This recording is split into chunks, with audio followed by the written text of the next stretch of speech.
Escuchábamos a Violeta Parra, El Albertío. Qué interesantes figuras hemos escuchado hoy, ¿no? Esther Soré, Violeta Parra, Claudio Constanzo, en este programa de día 29 de julio, totalmente en vivo, 10 de la mañana con 37, en Radio Universidad de Chile. Hacemos el semáforo.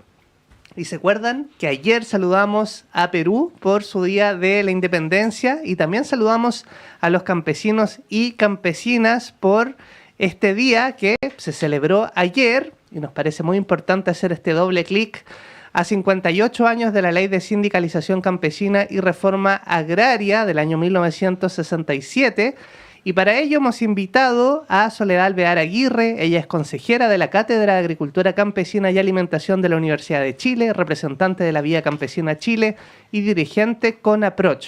Soledad, ¿cómo le va? Muy bien, gracias.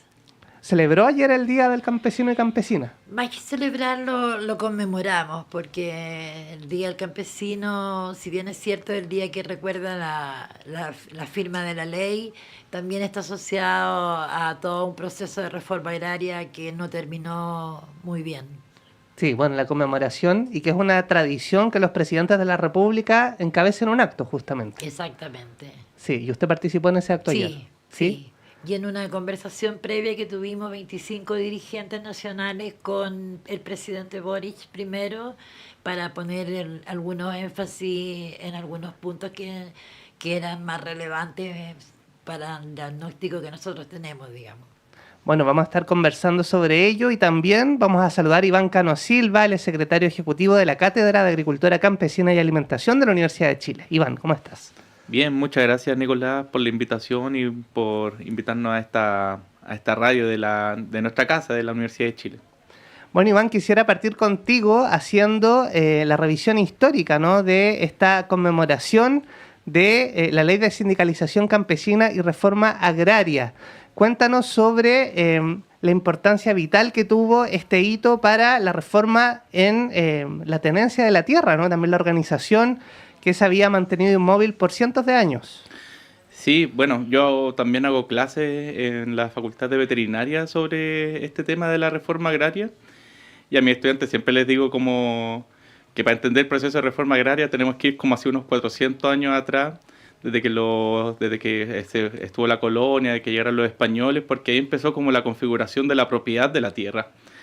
Y eso se mantuvo de cierta manera en las zonas rurales o en general como de manera invariable hasta 1967, que fue la firma de la segunda ley de reforma agraria bajo el gobierno de Frei Montalva, y que significó un cambio gigantesco. En términos bien resumidos, estamos hablando que cerca del 40% de las tierras agrícolas de la época, hacia cuando, antes de que ocurriese el golpe de Estado, fueron expropiadas, más de un 40%, estamos hablando casi de 10 millones de hectáreas o 11 millones de hectáreas que o fueron expropiadas o entraron en proceso de expropiación, pero que tenían como destino a que las familias campesinas, los inquilinos, pudiesen administrar de manera cooperativa, en un principio con el apoyo del Estado, pero incentivando a que de cierta manera esto después fuese de administración colectiva, pero que fuese como de administración de los propios productores campesinos.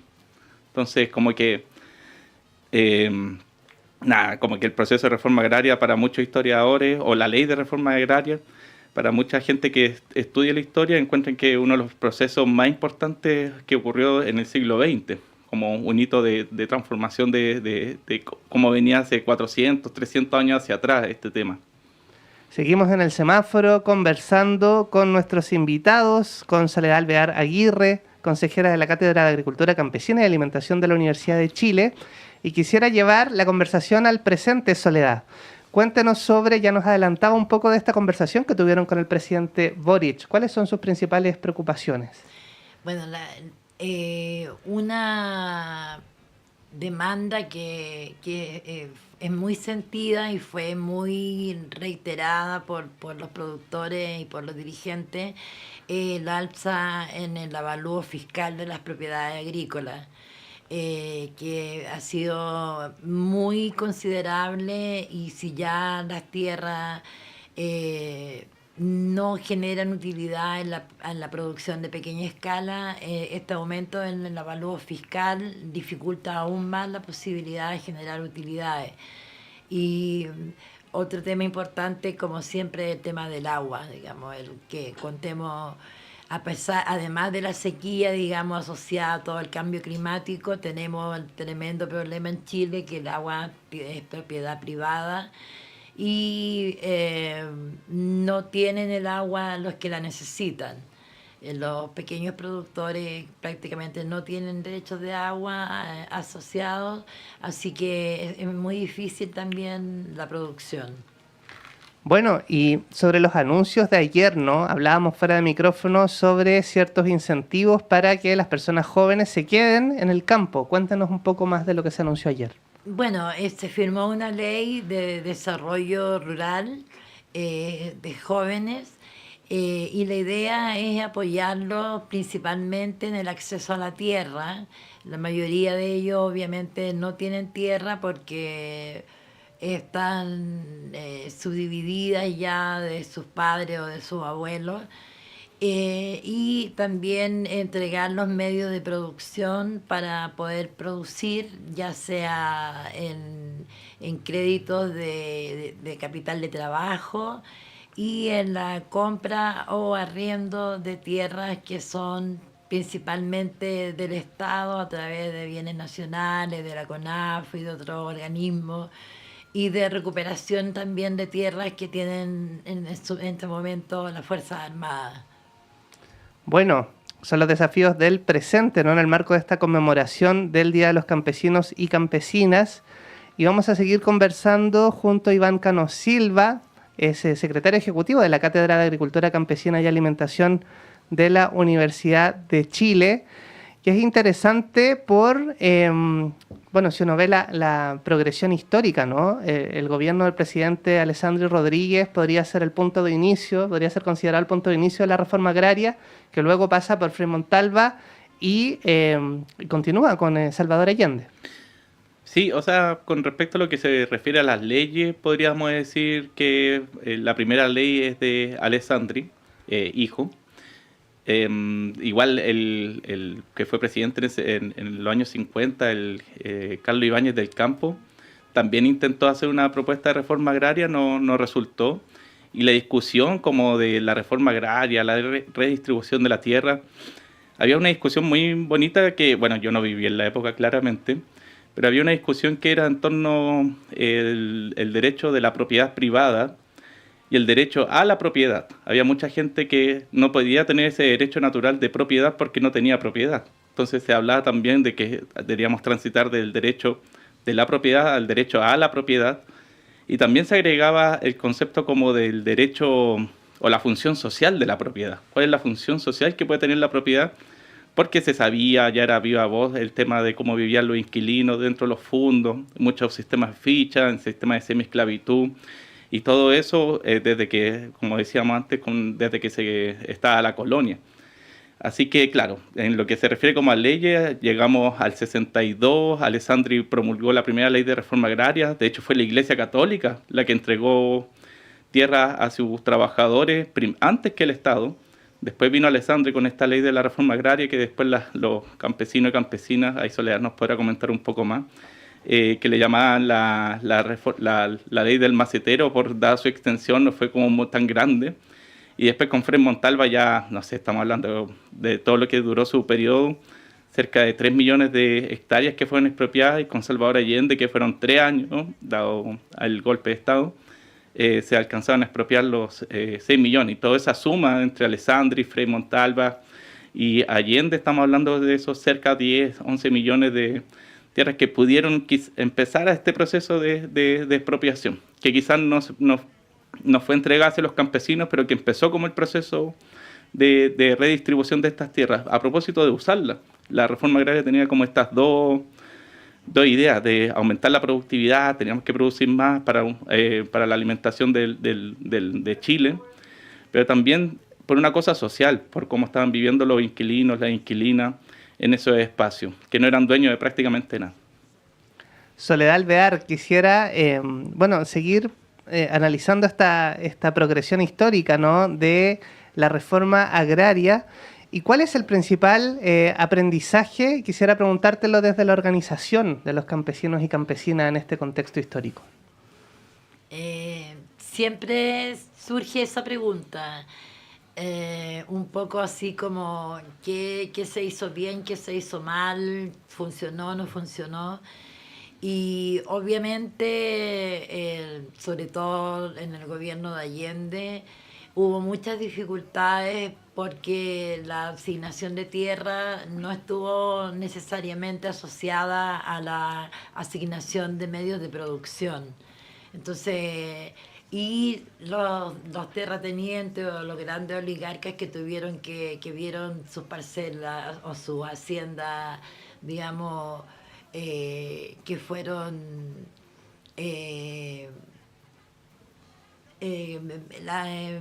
se me fue la palabra, pero expropiadas. Expropiadas, Sí. perdón, expropiadas. Ellos vieron que entregaron las tierras más malas. No entregaron ni los tractores, ni los animales, ni la maquinaria agrícola, no entregaron nada de eso. Entonces había un gran problema que se generó con la falta de medios de producción y falta de capital de trabajo para poder funcionar. Y también no podemos desconocer que en ese tiempo casi el 100% de los campesinos eran analfabetos. Había también un tema ahí que había que llevar la reforma agraria también a partir de empezar un proceso de alfabetización muy fuerte, porque no se contaba con esa condición en ellos. Bueno, y quisiera preguntarle también por lo que sucede después del golpe de Estado y la dictadura cívico-militar, ¿no?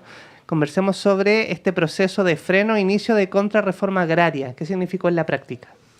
Bueno, el mismo año 73 se dictó la ley, el decreto 208, que declaraba ilegales todas las expropiaciones, y además declaraba en la ilegalidad a todos los dirigentes de todos los CERA y los sendos asentamientos que se formaron en los 3 años de Allende, bueno, más los de Frei Montalva.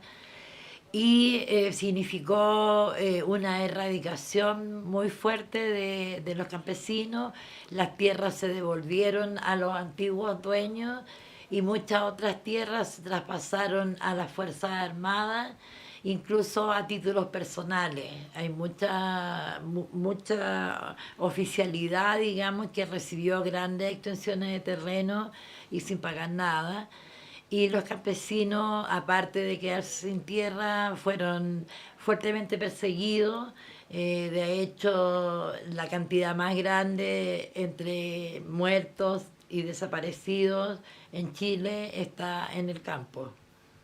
Seguimos en el semáforo y le vamos a preguntar a Iván Cano Silva, secretario ejecutivo de la Cátedra de Agricultura Campesina y Alimentación, por los desafíos del agro o del campo en la actualidad. ¿Cuáles son los que ustedes identifican? Muchos me imagino, ¿no? Pero los más prioritarios.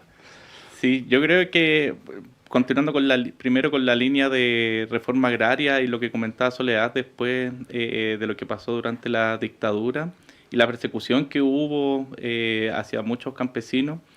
Comentaba que en Paine, por ejemplo, es la comuna que proporcionalmente tiene mayor cantidad de detenidos y ejecutados políticos por habitante de personas, y la mayoría de esas personas eran campesinos, que muchos de ellos ahora están en calidad de desaparecidos. Y justo hoy día también hay una jueza en uno de los calabozos de Paine haciendo pericias como para ver en este contexto del Plan Nacional de Búsqueda, qué pasó con eso, con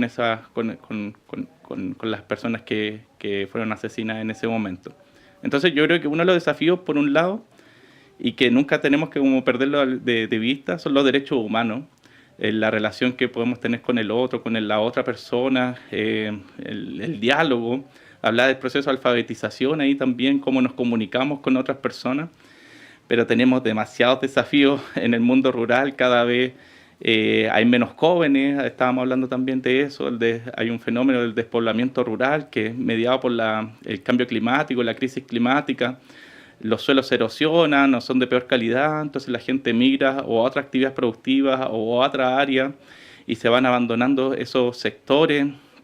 El agua también lo estamos viendo, la pérdida de biodiversidad, que es tan importante como para que podamos consumir frutas, que podamos consumir distintos alimentos, que gracias a las abejas, por ejemplo, no alimentamos.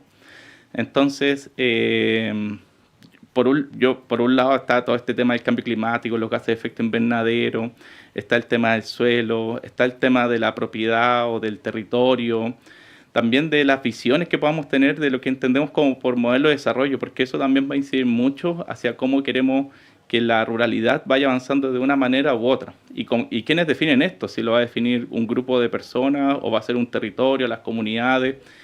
Hay temas de gobernanza también asociados a la gestión de los territorios, a la gestión de la agua, de los espacios. Entonces, es difícil decir como cuál es el tema que está afectando hoy día a la ruralidad, pero sí quería aprovechar de dar como un aviso que nosotros como Cátedra Campesina y Alimentación vamos a estar realizando entre el 18 y el 24 de octubre la Semana Campesina Sin Campo No Hay Ciudad, y que justamente queremos tocar este tema del despoblamiento rural, conversando cuáles son las causas, cuáles son los efectos que ocurran, y para que como ciudades, para gente de las urbanidades, nos demos la importancia o reflexionemos sobre la importancia de las personas rurales, de los campesinos, de las campesinas, en nuestra alimentación, pero no solamente eso, sino que también el cuidado de los territorios, en la promoción de la biodiversidad, en la promoción de una dieta variada, en patrimonio, en cultura, muchas de las cosas de quienes somos hoy día. Y por eso también a mí me gusta la historia, porque no podemos entendernos cómo estamos hoy si no entendemos cómo estuvimos ayer o cómo fuimos construyéndonos nosotros mismos. Así que, como resumen, hay muchos desafíos en el mundo rural, hay para escoger, pero ojalá los podamos ver de manera integral, de manera crítica, para ir construyendo este tipo de modelo de desarrollo rural que nos gustaría como propiciar desde la cátedra. Bueno, nos queda un minuto. Quisiera preguntarle a Soledad si tuviera que poner urgencia, ¿no?, a uno de estos desafíos. ¿Cuál es para usted el más urgente? El desafío más urgente es contar con la soberanía alimentaria, que principalmente en nuestro país se ve reflejada en la recuperación del agua. Es un hecho clave y fundamental la recuperación del agua y recuperar el rol social de la tierra. La tierra cumple una función social muy importante, que es la de producir los alimentos para alimentar a los chilenos, y si no vuelven a estar juntos tierra y agua, la producción agrícola se ve muy dificultada. Bueno, muy importante, muy agradecidos también de su visita hoy en el semáforo. Despedimos a Soledad Alvear Aguirre y también a Iván Cano Silva, de la Cátedra de Agricultura Campesina y Alimentación de la Universidad de Chile. Nosotros nos tenemos que despedir también porque sigue la programación, y queremos agradecerles a ustedes su sintonía y la invitación a no cambiar de radio, y también a que nos reencontremos mañana a las 10 en el semáforo.